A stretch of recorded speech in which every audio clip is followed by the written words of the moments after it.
जो परिवर्तन आया है ज्यादातर 2019 के बाद आया है। तो इंसान की पर्सनैलिटी बदलती है। शायद एक गरूर है, शायद एक घमंड है, जो उन्होंने कहा भी है कि भाई मैं तो बायोलॉजिकली नहीं हूँ। तो ये जो एक मनस्थिति बनती है, ये एक कॉन्फिडेंस आता है, ये टाइम के साथ उनमें आया है। अब जो उन्होंने भाषण दिया है एनडीए की पार्लियामेंट्री बोर्ड में, वो तो ये संकेत देता है कि वो भाईचारे से चलना चाहते हैं। लेकिन जो कैबिनेट का कॉन्स्टिट्यूशन है उससे संकेत साफ है कि सरकार मेरी है और मेरे ढंग से चलेगी। तो अब ये देखना पड़ेगा हमें अगले 6 महीने में, 8 महीने में। और जैसे मैंने आपसे पहले कहा कि नीतीश बाबू और चंद्रबाबू नायडू कितना खड़े होते हैं या कितना कोलैप्स करते हैं। जो अभी आज संकेत मिला है वो मजबूती से खड़े होने का नहीं है। आपको लगता है कि ये मोदी के प्रेशर में चंद्रबाबू नायडू और नीतीश कुमार रहेंगे? नीतीश बाबू के बारे में कोई कुछ नहीं कह सकता। मेरे ख्याल उनका इलेक्शन आने वाला है 7-8 महीने में, तो उनकी बहुत कमजोरियां होंगी। उनको चाहते हैं इलेक्शन जीतें, 6ठी-7वीं बार वो मुख्यमंत्री बने, वगैरह वगैरह। और बिहार को पैसे की शदीद कमी है, तो वो कितना प्रेशर में आएंगे मैं नहीं कह सकता। नायडू साहब 165 सीटें लेके आए, उनके पास, उनको कोई हिला नहीं सकता। उनका एम्बिशन है आंध्र प्रदेश को एक नया, एक मजबूत स्टेट बनाने का। तो नायडू साहब मोदी साहब की बात में केवल एक वजह से आ सकते हैं, वो ये है कि इनको पैसे से माला माल कर दिया, वो उनको जरूरत। अगर उनको उतना आश्वासन मिल जाएगा तो जो मैंने आपको पहले कहा कि हमारे बड़े बड़े लीडर्स भूल जाते हैं कि हिंदुस्तान भी कोई चीज है और सिर्फ अपनी स्टेट पे तवज्जो देते हैं। मेरी मुराद, अगर ये आपकी मेरी आवाज नायडू साहब से पहुंचे तो मैं उनसे ये कहूंगा कि it is time for you to be a national leader. You have been the convener of the NDA long before. You are a very senior politician capable of running this country. So it is time for you to stand up and be counted. Not be bought by. But हम उनको दोष क्यों दे? क्योंकि चुनाव के पहले का उनका गठबंधन था, नायडू का भी गठबंधन था, नीतीश कुमार का भी गठबंधन था। तो जो प्री पोल अलायंस है उसी को तो आगे लेके चल रहे हैं वो भी।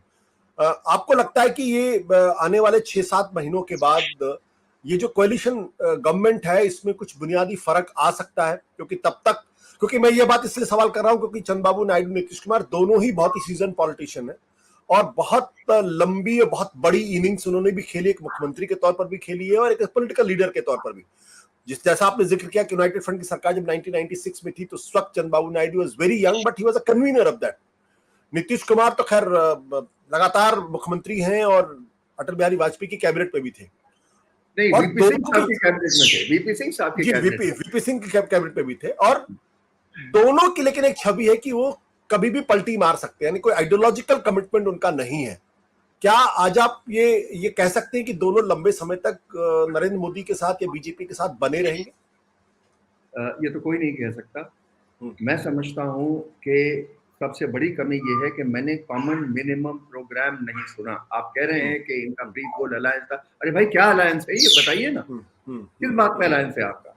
नायडू साहब कहते हैं कि मैं तो 4% रिजर्वेशन रखूंगा मुसलमानों के लिए, इधर वो घुसपैठियां हैं और आपकी गाय चोरी करना चाहते हैं। तो ये गाय चोरी होगी या ये 4% रिजर्वेशन मिलेगा? Somebody has to stand up and say we want a common minimum program. और किसी को तो कन्वीनर बनना पड़ेगा एनडीए की बैठक बुलाने के लिए, उसका कोई संकेत है नहीं। अब आपने कहा पलटी मार सकते हैं, हाँ ये सच है, कभी भी ये पलटी मार सकते हैं अगर ये देखेंगे कि इनको पैसे नहीं मिल रहे या पैसे में देते हो रहा है, या नायडू साहब की बड़ी अच्छी कंस्टिट्यूएंसी है मुसलमानों की, अगर कम्युनलिज्म पे अंकुश नहीं लगाया गया तो फिर नायडू निकल जाएंगे और वो उस पर तो नीतीश भी निकल जाएंगे। तो आपको लगता है कि ये गवर्नमेंट अस्थिर गवर्नमेंट है? It's unstable government, unstable government? I would imagine कि देखिए 1-2 साल तक कोई कुछ नहीं करता। इलेक्शन बहुत एक्सपेंसिव एक्सरसाइज है, फिजिकली बहुत टैक्सिंग है, फाइनेंशियली बहुत टैक्सिंग है। हालांकि बीजेपी के पास बहुत पैसे हैं, लेकिन ये दोनों पार्टीज को जरूरत है। तो 1.5-2 साल तक कुछ नहीं होगा। लेकिन आप ये मत भूलिए कि जनता पार्टी जो इतनी जोर शोर से आई थी 1977 में, वो 2.5 साल में कोलैप्स हो गई। तो ये ट्रेडिशन हमारे साथ हैं। वाजपेयी जी भी 13 महीने में दूसरी दफा जब आए थे 13 महीने में गिर गए। तो आज ये कहना हमारे लिए बहुत मुश्किल है कि ये 5 साल चल जाएंगे या 3 साल चल जाएंगे, लेकिन हाँ 1.5 साल में 2 साल में सुगबुगाहट शुरू होगी। दे आर लकी कि इनमें कोई राजनारायण नहीं बैठे हैं। राजनारायण तो बस वो लंगोट पहन के बीच में आ जाते 6 महीने में। तो इनकी खुशकिस्मती है कि आज राजनारायण के बीच में नहीं है, लेकिन अगर कोई पैदा हो जाए तो मैं नहीं कह सकता। बट जंग साहब, आप भी जानते हैं कि राजनारायण कहीं से भी पैदा हो सकते हैं, मतलब वो जिसके बारे में आपने कभी सोचा नहीं है वो कहीं से भी पैदा हो सकते हैं। सत्य हिंदी का ऐप डाउनलोड करें गूगल प्ले स्टोर पर।